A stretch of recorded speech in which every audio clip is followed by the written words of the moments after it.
तो आज एक हाइप एनिमे के बारे में बात करने वाला हूँ और ऐसा कोई भी वीर नहीं होगा जो कि इस एनिमे को देखा या फिर उसके बारे में सुना नहीं होगा। यस, आज मैं डीमन स्लेयर सीज़न 2 के बारे में बात करने वाला हूँ। स्पॉइलर अलर्ट, ये वीडियो डीमन स्लेयर सीज़न 2 की स्टोरी पे बेस्ड पे बना है, तो हो सकता है कि आपके एनिमे देखने के फ़न को रिव्यू कर दे, पर अकॉर्डिंग टू मी कि ये वीडियो ड्रीम तो आप लोग का एक्सपीरियंस कतई नहीं करेगा, बल्कि इस वीडियो को देखने के बाद आपको और भी ज़्यादा फन आने वाला है। तो इस स्पॉइलर अलर्ट के साथ चलिए आज का वीडियो शुरू करते हैं। Be quiet, nigga. Hold on. Cause that bitch go pew. When I shoot, it's on mute. That bitch go pew. When I shoot, it's on mute. That bitch go pew. When I shoot, it's on mute. Copycat, nigga tryna cop what I do. Damn. Demon slayer season 2 की story Mugen train और infinity train के बाद की story पे based है। Hope कि आपने पिछला सीज़न और demon slayer Mugen train movie देखी होगी। स्टार्ट करने से पहले मैं आप लोगों को डीमन स्लेयर के स्टोरी की एक क्विक रिकैप दे देता हूँ, जिससे हर उन लोगों को इस एनिमे के बारे में पता चल जाए जिन्होंने पहले इसे देखा नहीं है। खैर, मुझे तो ऐसा नहीं लगता कि अभी तक किसी ने ये एनिमे देखा नहीं होगा, पर फिर भी चलिए एक क्विक रिकैप दे देते हैं। तो जैसा कि डीमन स्लेयर नाम से ही पता चल रहा है, ये एनिमे डीमंस के ऊपर और उनके हंटर्स के ऊपर बेस्ड है, जिसका प्रोटैगनिस्ट कामातो तांजीरो है, जिसके फैमिली पे डीमन ने अटैक कर दिया था, जिसकी वजह से उसकी पूरी फैमिली में एक्सेप्ट उसके और उसके सिस्टर के कोई भी नहीं बचा था। पर डीमन के अटैक करने की वजह से उसकी सिस्टर निज़ुको कामातो भी डीमन बन चुकी थी और इस वजह से तांजीरो उसको क्योर करना चाहता था और उस डीमन से रिवेंज लेना चाहता था जिसने उसकी फैमिली के साथ ऐसा किया है। डीमन स्लेयर कॉर्प्स को ज्वाइन करते ही तांजीरो इनोसुके और जेनित्सु से मिला और बाद में वो उन्हीं के साथ अपने मिशंस को फर्दर प्रोसीड किया था। डीमन स्लेयर कॉर्प्स को ज्वाइन करने के बाद तांजीरो को पूरे वर्ल्ड के सबसे पावरफुल और वर्ल्ड के फर्स्ट विलन डीमन के बारे में पता चलता है, जो कि और कोई नहीं, रीइंकार्नेटेड माइकल जैक्सन सर हैं। Apart from the joke guys, उस डीमन का नाम किबुत्सुजी मुजान है और उससे फाइट में ही तांजीरो के फादर की डेथ हुई थी। नॉट इवन दैट, उन्होंने किबुत्सुजी मुजान को भी लगभग मार ही दिया था। इस रीज़न से किबुत्सुजी मुजान तांजीरो का ईयररिंग देख के कुछ सेकंड के लिए पास्ट की याद करता है, जब उसने तांजीरो के फादर से फाइट की थी। उसे तांजीरो के फादर की पावर्स और उनका टेरर याद आता है। ओ यस, एक पॉइंट तो मैं बताना भूल ही गया।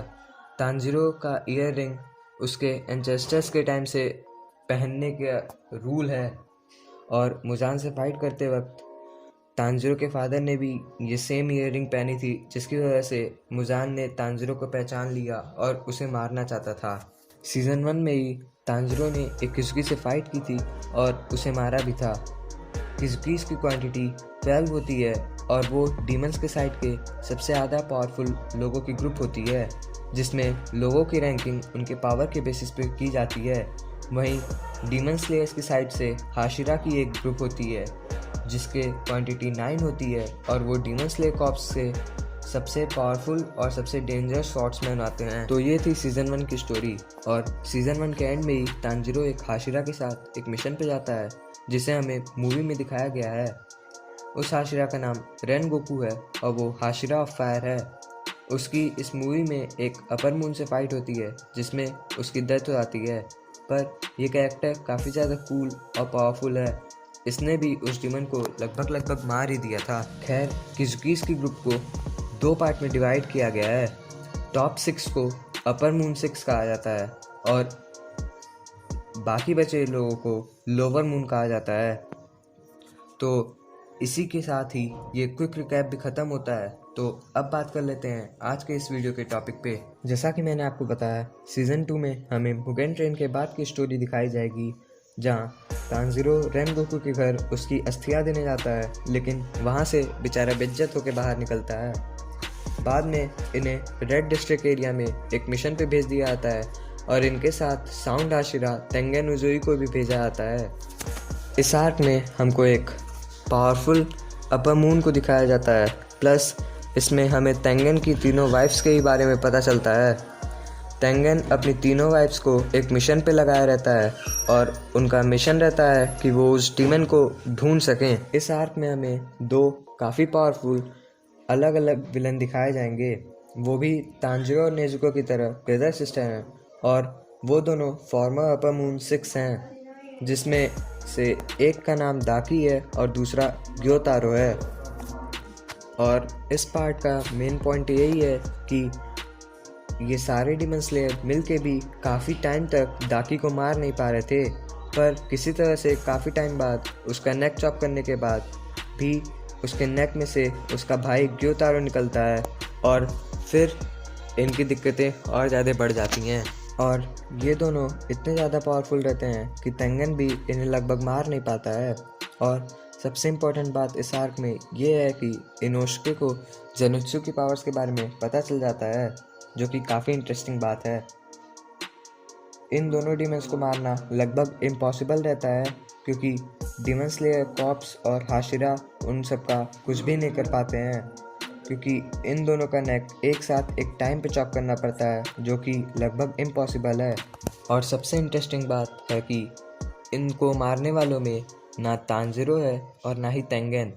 इन दोनों को इनोसुके और ज़ेनित्सु मारते हैं, जो कि काफ़ी अमेजिंग बात है। पर कम से कम हाशिरा का तो कुछ पावर हमने दिखाना ही चाहिए था कि हाशिरा ज़्यादा पावरफुल है, पर कोई नहीं, ठीक है, स्टोरी अच्छी है।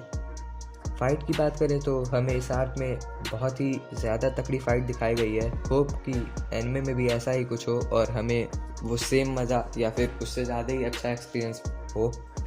पावर्स में देखें तो इन सब की पावर्स हमें काफ़ी एक्सट्रीम लेवल पे दिखाई गई हैं और हमारी फेवरेट नेजुको की भी हमें प्योर डीमन फॉर्म दिखाया गया है, जो कि काफ़ी मस्त है।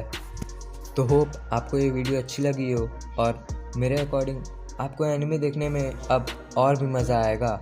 डीमन स्लेयर सीज़न 2 में पिछले सीज़न से भी ज़्यादा ही मज़ा आने वाला है और इस एनिमे की स्टोरी लाइन और इसका एनिमेशन इसे हमेशा टॉप पे पहुँचाए रखता है। आज के इस वीडियो के लिए इतना ही। आप कमेंट सेक्शन में अपना फेवरेट पार्ट बताइए और अगर आपको ये वीडियो अच्छी लगी हो तो इसे लाइक, शेयर और चैनल को सब्सक्राइब कीजिए। तब तक के लिए स्टे होम, स्टे सेफ।